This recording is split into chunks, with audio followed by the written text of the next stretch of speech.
మన ప్రభువును మన రక్షకుడును అయిన యేసుక్రీస్తు నామములో మీ అందరికీ వందనాలు. యేసుక్రీస్తు ప్రభువారు శిలువలో పలికిన 6వ మాటను గుర్తుచేసుకుంటూ దానిలో ఉన్న సత్యాన్ని గ్రహిద్దాం. యేసుక్రీస్తు ప్రభువారు శిలువలో పలికిన 6వ మాట సమాప్తమైనది. యోహాను 19:30. యేసు ఆ చిరక పుచ్చుకొని సమాప్తమైనదని చెప్పి తలవంచి ఆత్మను అప్పగించెను. ఈ మాటలు విజయముతో యేసుక్రీస్తు మొరపెట్టినవి. ఈ మాటతో యేసుక్రీస్తు ఈ లోకానికి వచ్చిన ఉద్దేశ్యము నెరవేరినది. ఇక్కడ ఏమి సమాప్తమైందో చూద్దాం. తండ్రి ఇచ్చిన పనిని యేసుక్రీస్తు పూర్తి చేశారు. యోహాను 10:17-18లో ఇలా వ్రాయబడింది. యోహాను 10:17-18. నేను దాని మరల తీసుకొనున్నట్లు నా ప్రాణము పెట్టుచున్నాను. ఇందువలననే నా తండ్రి నన్ను ప్రేమించుచున్నాడు. ఎవడునూ నా ప్రాణము తీసికొనడు. నా అంతట నేనే దాని పెట్టుచున్నాను. దాని పెట్టుటకు నాకు అధికారము కలదు. దాని తిరిగి తీసుకొనుటకును నాకు అధికారం కలదు. నా తండ్రి వలన ఈ ఆజ్ఞ పొందితినెను. మానవుల రక్షణ కోసం తండ్రి అయిన దేవుడు యేసుక్రీస్తుకి ఒక గొప్ప కార్యమును అప్పగించారు. పాపము లేకుండా జీవించి లోక రక్షణార్థం శిలువపై బలియర్పణగా తన్ను తాను అర్పించుకుని యేసుక్రీస్తు ప్రభువు ఆ కార్యమును సమాప్తం చేశారు. ప్రవచనములు నెరవేర్చెను. పాత నిబంధన గ్రంథంలో సుమారు 300 ప్రవచనాలు యేసుక్రీస్తు జీవితంలో, ఆయన పరిచర్యలో, ఆయన శిలువ మరణంలో, పునరుత్థానంలో నెరవేర్చబడ్డాయని ఎన్నో అధ్యయనాలు వెల్లడించాయి. ఒక ఉదాహరణగా ఆయన మరణమును ప్రవచించిన ఒక వాక్యము చూద్దాం. యెషయా 53:3-6, 8, 12. అతడు తృణీకరింపబడినవాడును ఆయను, మనుష్యుల వలన విసర్జింపబడినవాడును, వ్యసనాక్రాంతుడుగాను, వ్యాధిననుభవించినవాడుగాను, మనుష్యులు చూడనొల్లనివాడుగానూ ఉండెను. అతడు తృణీకరింపబడినవాడు గనక మనము అతనిని ఎన్నిక చేయకపోతిమి. నిశ్చయముగా అతడు మన రోగములను భరించెను, మన వ్యసనములను వహించెను.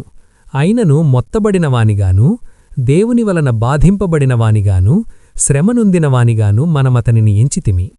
మన అతిక్రమ క్రియలను బట్టి అతడు గాయపరచబడ్డాడు, మన దోషములను బట్టి నలగగొట్టబడ్డాడు. మన సమాధానార్థమైన శిక్ష అతని మీద పడెను.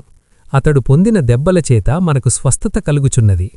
మనమందరము గొర్రెలవలే త్రోవ తప్పిపోతిమి. మనలో ప్రతివాడును తనకిష్టమైన త్రోవకు తొలిగెను.